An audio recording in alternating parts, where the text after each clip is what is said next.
तुझे लगता है तेरी वाली तुझसे प्यार करती है? भाई सोच बदल। अगर वो ऐसे 5 साइंस दिखा रही है तो समझ ले तो उसका ऑप्शन नंबर 2 है और कुछ नहीं। पहला साइन, तेरी प्रायोरिटी तभी बनती है जब उसे कोई काम होता है।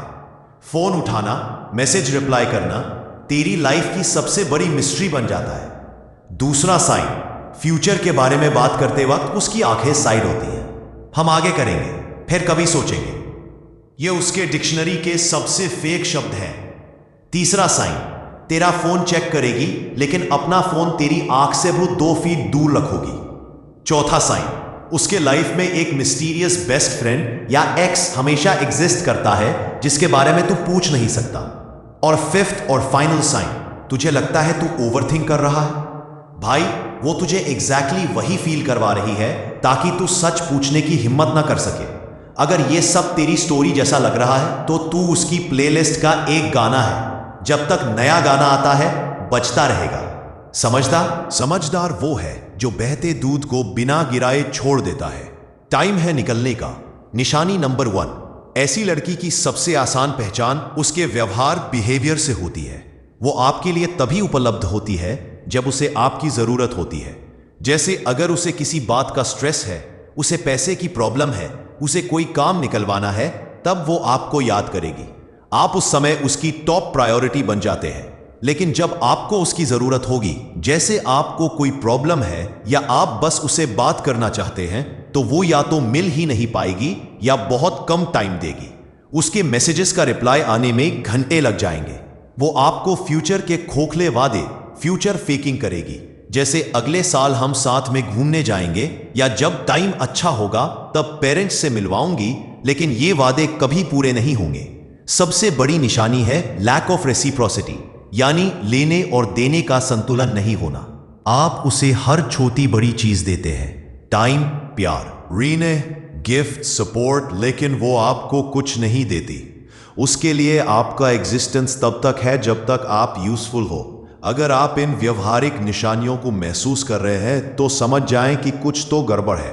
निशानी नंबर 2, मानसिक खेल, द माइंड गेम्स। ऐसी लड़कियां अक्सर आपके साथ मानसिक खेल, माइंड गेम्स खेलती हैं ताकि आप उनके कंट्रोल में रहे। वो आपको कभी इतना प्यार देंगी कि आप सोचोगे ये दुनिया की सबसे अच्छी लड़की है, और फिर अचानक आपको इग्नोर करना शुरू कर देंगी।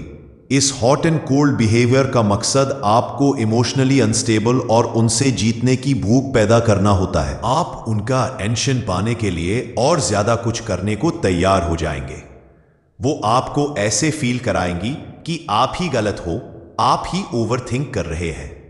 अगर आपको शिकायत है तो वो कहेगी, तुम तो हमेशा सवाल ही करते हो, या तुम्हें मेरे ऊपर भरोसा नहीं है क्या?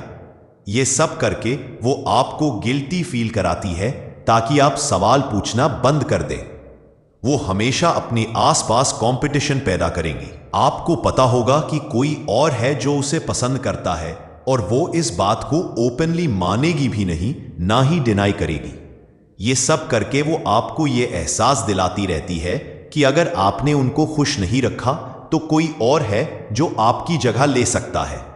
अगर आप इन माइंड गेम्स को अपने साथ होता हुआ देख रहे हैं तो ये एक क्लियर सिग्नल है। निशानी नंबर 3, अपने अंदर की आवाज सुनना, listening to your inner voice. इस सबसे ऊपर, आखिरी और सबसे जरूरी पहचान आपकी अपनी अंदर की आवाज, इंट्यूशन है। आप खुद से एक सवाल कीजिए, क्या मैं इस रिश्ते में सुरक्षित, सिक्योर महसूस करता हूं? अगर जवाब नहीं है तो इसके पीछे कोई ना कोई वजह जरूर है। आपका दिल और दिमाग आपको पहले ही सिग्नल्स दे रहा होता है। ऐसे रिश्ते आपको अंदर से खाली, एम्प्टी कर देते हैं। आप अपने दोस्तों से दूर, अपने शौक छोड़कर सिर्फ उसी को खुश करने में लगे रहते हैं। आपको हमेशा एक डर सा रहेगा कि कहीं यह रिश्ता टूट ना जाए। असली प्यार आपको कॉन्फिडेंट बनाता है, ना कि डराया हुआ। अपने आप से पूछिए, क्या मैं इस रिश्ते में अपनी इज्जत, सेल्फ रिस्पेक्ट खो रहा हूं? अगर आपको उसकी हर गलती माफ करनी पड़ रही है, उसकी हर डिमांड को पूरा करना पड़ रहा है, तो ये आपकी इज्जत को नुकसान पहुंचा रहा है। जब कोई आपको सिंसियरली चाहता है तो वो आपको इतना कंफ्यूज नहीं करता, इनसिक्योर और दुखी नहीं होने देगी। वो आपकी फीलिंग्स को सीरियसली लेगी। अगर आपको लगता है कि आपके इमोशंस के साथ खेला जा रहा है तो शायद ऐसा ही हो रहा है। अपनी अंदर की आवाज पर भरोसा कीजिए, वो आपको कभी धोखा नहीं देगी। तो भाई, अगर ये साइंस तेरी स्टोरी के पेजेस पे लिखे दिख रहे हैं तो समझ जा कि बुक ऑलरेडी खत्म हो चुकी है। बस तू आखिर का चैप्टर पढ़ रहा है। उस चैप्टर को बंद कर अगला लिखने का टाइम आ गया है, क्योंकि तू किसी का ऑप्शन नहीं, एक प्रायोरिटी है। अपनी वैल्यू पहचान। नया एपिसोड शुरू करने में ही असली गेम है। निकल और खुद को वो ध्यान दे जो तू यूज दे रहा था। Stay aware, stay strong.